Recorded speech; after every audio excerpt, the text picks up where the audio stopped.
Assalamualaikum Pak Giri. Waalaikumsalam Bu Farah. Ada yang bisa dibantu? Wah, segar dan indah sekali bunga-bunganya Pak Giri.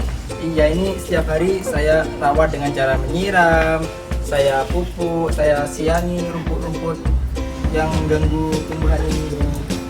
Makanya bisa jadi bagus seperti ini. Ini namanya bunga apa Pak Giri? Yang saya tahu itu adalah bunga bougainville ya sepertinya.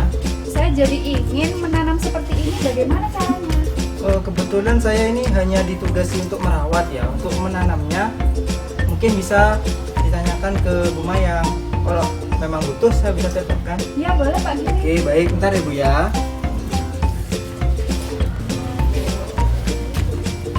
Assalamualaikum Bu Mayang. Iya, ini ada Bu Farah. Ingin belajar Bu. Belajar cara menanam bunga bougainville ya yang ada di taman rumah Ibu itu. Iya, Ibu bisa ke sini sekarang. Oh iya nggak apa. Terima kasih banyak Bu Mayang. Bu Farah, sebentar lagi Bu Maya akan ke sini. Saya masih ada kerjaan di taman sebelah. Saya tinggal dulu Bu ya. Ya baik Pak, terima kasih. Baik Bu, wassalamualaikum.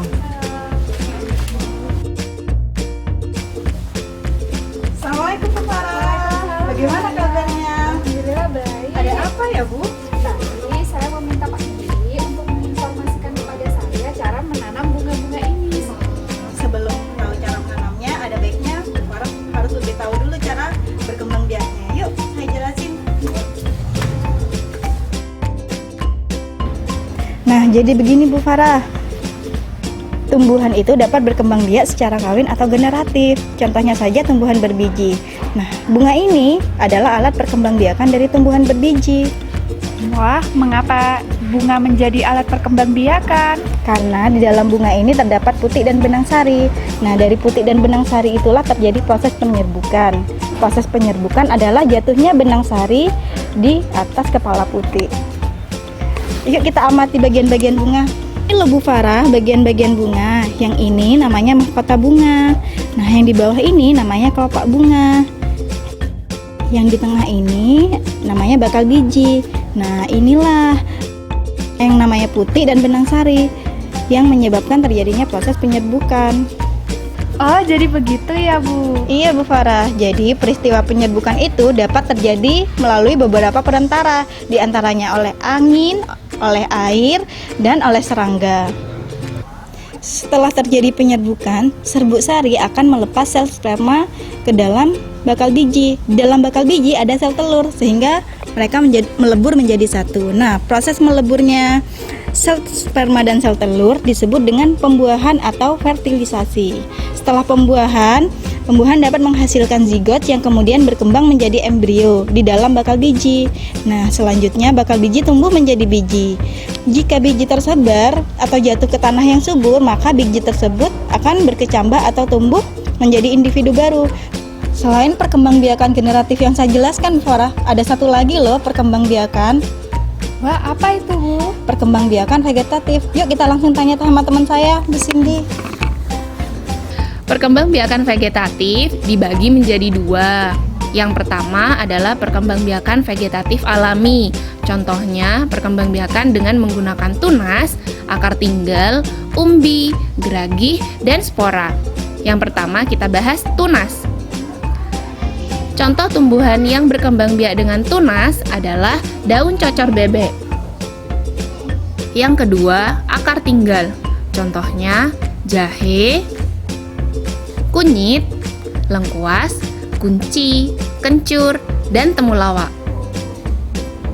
Yang ketiga adalah umbi. Contohnya tumbuhan kentang dan tumbuhan bawang. Yang keempat adalah geragih atau biasa disebut dengan stolon. Contohnya strawberry. Dan yang terakhir adalah spora. Contohnya adalah tumbuhan paku. Kalau yang perkembangbiakan vegetatif buatan, saya tahu nih. Biasanya perkembangbiakan vegetatif buatan dilakukan oleh manusia. Contohnya mencangkok. Yang kedua adalah dengan cara merunduk. Biasanya digunakan pada tanaman arbei. Yang ketiga dengan cara menyetek.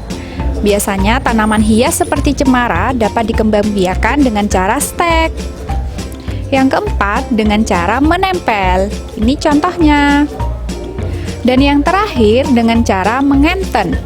Cara ini menggabungkan bagian batang bawah suatu tanaman dengan bagian batang atas dari tanaman lain. Contohnya avokat dan juga durian. Dari penjelasan tadi, dapat disimpulkan bahwa perkembangbiakan tumbuhan itu dibagi menjadi dua. Yang pertama, perkembangbiakan generatif atau kawin.